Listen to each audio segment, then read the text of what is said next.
일단 거두절미 주제부터 공개합니다. 제목, 윤석열 모태 모수? 다소 무슨 소리일까? 라고 궁금해지는 제목인데 윤 전 총장을 다룬 또 한 권의 책이 출간됐다고 합니다. 그런데 그 책에 나온 내용들이 흥미롭습니다. 함께 보시죠.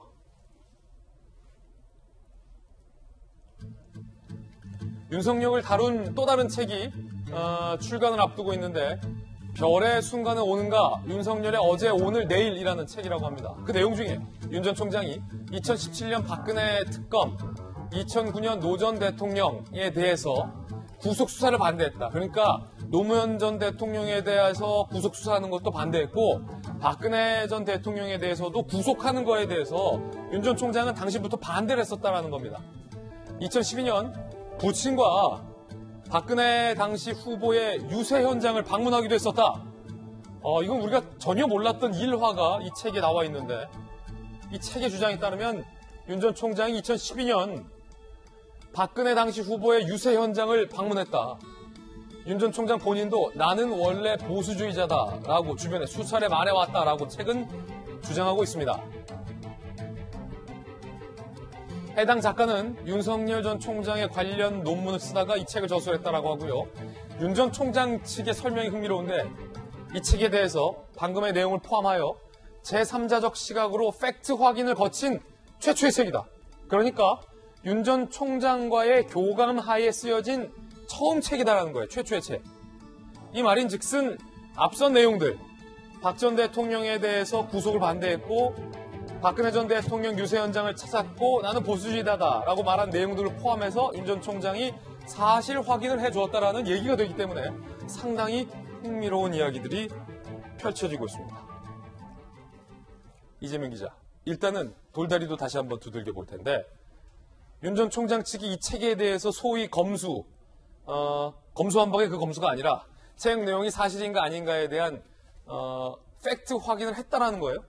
지금 그렇게 알려주고 있습니다. 그러니까 지금까지 3권의 책이 있었죠. 윤석열의 시간, 윤석열의 운명 등등의 책이 있었는데 그 책들은 윤 전 총장을 잠시 만났거나 아니면 사실 교감 없이 쓰여진 책이다. 그런데 이번에 나온 별의 순간은 오는가? 이 책 자체는 윤석열 총장과의 교감 속에서 쓰여졌다. 이렇게 지금 알려지고 있습니다. 그런 점에서 그 내용 하나하나가 굉장히 많은 국민들에게 주목할 수 있는 그런 내용들이 아닐까 싶은데 글쎄요, 지금 저희가 소개한 내용은 윤 전 총장 스스로가 나는 보수주의자다. 그러면서 사례들이 나오죠. 박근혜 전 대통령 구속에 일단 본인은 찬성하지 않았고 오히려 박근혜 대통령 구속을 밀어붙였던 건 당시에 김순환 검찰총장이었다. 이런 내용이 하나 있는 거고 예. 또 하나가 2012년 대선 당시에 아버지를 모시고 신촌 유세 현장에도 찾았다. 이런 얘기도 하나 나오고 또 하나가 뭐냐면 최경환 경제부총리 그러면 이제 박근혜 정부 당시에 거의 2인자라 이렇게 불렸던 인물인데 최경환 경제부총리가 한 야권 인사를 만나서 지금 대통령 후보로 윤석열 총장을 지목했다. 이런 내용들이 나옵니다. 그러다 보니까 글쎄요, 저 책 전체가 윤석열 총장의 보수주의를 강조하게 한 책인지는 사실 읽어보지 않아서 정확히 모르겠으나 굉장히 어떻게 보면 보수층을 향해서 강력하게 구애를 했다. 이렇게 볼 수 있는 여지들이 많은 내용들이 포함되어 있는 건데 글쎄요, 이제 그거에 대한 평가는 지금부터 엇갈리지 않을까 싶습니다. 과연 윤 전 총장이 원칙주의자, 공정과 정의라는 브랜드 대신에 보수주의를 택한다면 오히려 더 어떻게 보면 더 큰 중도층보다는 어떻게 보면 보수주의 쪽으로, 보수층 쪽으로 매몰될 소지가 있기 때문에 과연 어떻게 평가가 나올지는 좀 지켜봐야 되지 않을까 싶습니다. 자, 잠시 후에 이와 관련된 내용들 계속해서 얘기해 보겠고요. 책 속에도 윤 전 총장의 어린 시절 사진이 포함되어 있다고 합니다. 그 책에 나온 사진을 포함해서 윤 전 총장의 어떤 지지 모임에서도 이 어린 시절 사진 몇 장을 공개했다고 하는데 함께 보시고 이야기 이어가겠습니다. 바로 이제 부친과 함께 사진을 찍었던 윤 전 총장의 어렸을 적 사진인데 지금 모습과 사뭇 다릅니다. 상당히 좀 개구진 표정도 좀 보이고 부친과 함께 찍은 사진. 이 책에 보면 앞서 봤듯이 2012년에 이 부친과 함께 박근혜 당시 후보의 유세 현장을 방문했었다라고 이 책은 기술되어 있기도 하죠. 자, 이 사진은 윤 전 총장의 지지 모임에 따르면은 이제 돌 때 사진이다라고 하고요. 자, 어린 소년 시절의 사진 등등이 함께 이제 공개가 되고 있는 모습들 볼 수 있고요. 충암중학교 다닐 때 이때부터는 좀 눈빛이 살아있군요. 자, 그리고 충암고등학교 때의 사진도 공개가 되기도 했습니다. 대학 졸업 사진이군요. 이건 대학 졸업 사진도 공개가 됐습니다. 자, 다시 책 내용으로 돌아와서 김병민 비대위원님, 예. 원래부터 보수주의자였다. 박근혜 당시 후보의 유세 현장을 방문했었다. 요 내용 어떻게 보십니까?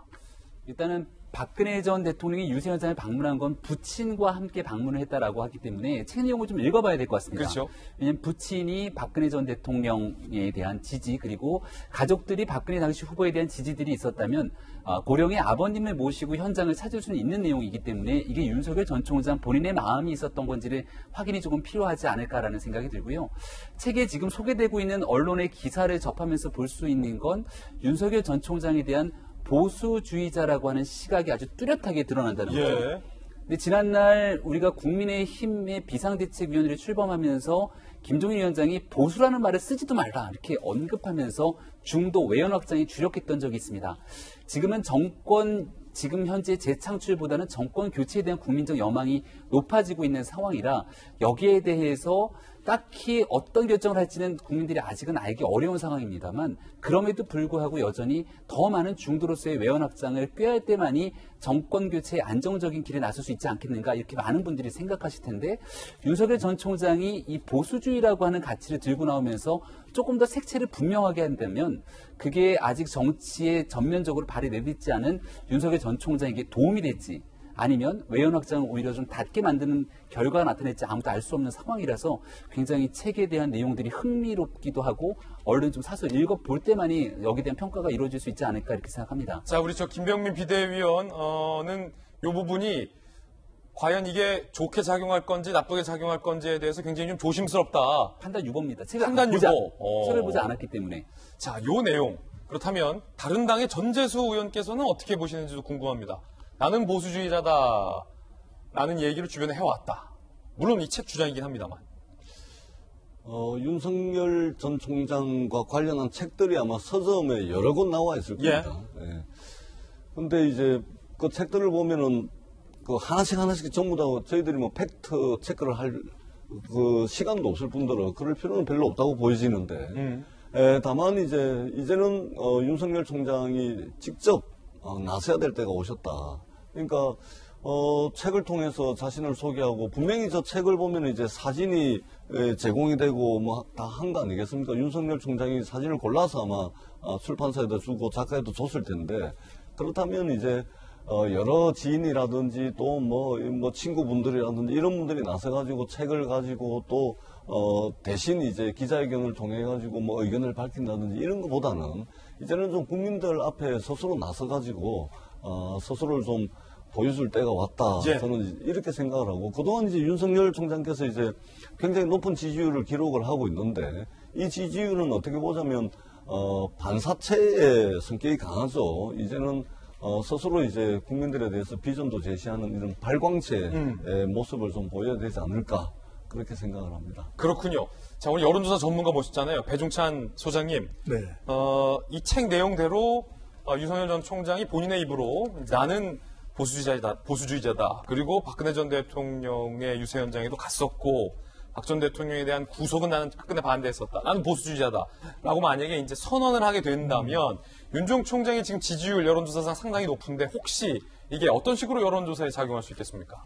발광체로 전환되려는 시도라고 봐야 되겠죠. 아, 그래요? 그렇죠. 왜냐하면 왜 보수주의자라고 이야기하는데 가만히 있느냐.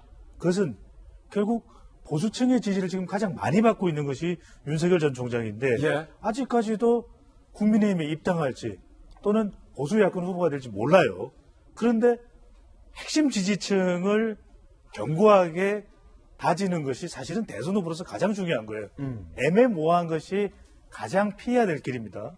그러니까 윤석열 전 총장으로서는 문재인 대통령의 부정평가층의 지지를 가장 많이 받거든요. 예. 그럼 반문 정서가 기반이에요. 그렇다면 대통령과 대립각에 서는 것이 가장 좋은데 그럴 경우에는 내가 보수주의자다 이렇게 선언하는 것이 가장 나을 수 있다는 겁니다. 그리고 더군다나 그러면 중도층은 어떻게 할 수 있는데 지금 임기 후반부에 대체적으로 중도 성향의 유권자들은 보수 성향을 띠기 시작한 거예요. 예. 그러니까 오히려 중도 보수적 성격이 강해진 중도층을 향해서 보수라고 이야기하는 것이 외연확대에 더 유리할 수도 있다. 이렇게 이제 판단할 수가 있는 것이고 결과적으로는 최근에 정치 행보를 하고 있는데 이 더불어민주당에서도 견제에 나섰어요. 왜 나섰을까? 아니, 아직 본인이 직접 이 대선 후보로서의 입을 열고 있지도 않은데 왜 견제에 나섰을까? 그게 이른바 이야기하는 선점효과입니다. 이제 중도층보다 더 중요해진 것이 MZ세대예요. 2030. 그런데 MZ세대에 지금 영향을 많이 끼칠 수 있는 인물이 누구냐? 이준석이에요. 물론 이제 김병민 우리 위원도 계십니다. 예. 근데 그러다 보니까 이제 보수주의자라고 선언을 하고 중도층, 보수층 잡고 MZ세대만 잡으면 차기 대권에 상당히 유리해지겠다.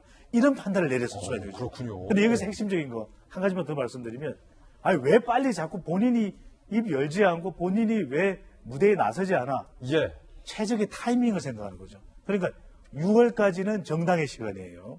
6월까지 또 조국의 시간도 있죠. 조국의 시간도 있고. 해고록이 발간됐으니까. 정당의 시간도 있고. 본인은 7, 8월부터 생각했죠. 그렇군요. 최적의 타이밍. 배종찬 소장님의 또 독특한 분석, 흥미로운 분석도 듣고 있습니다.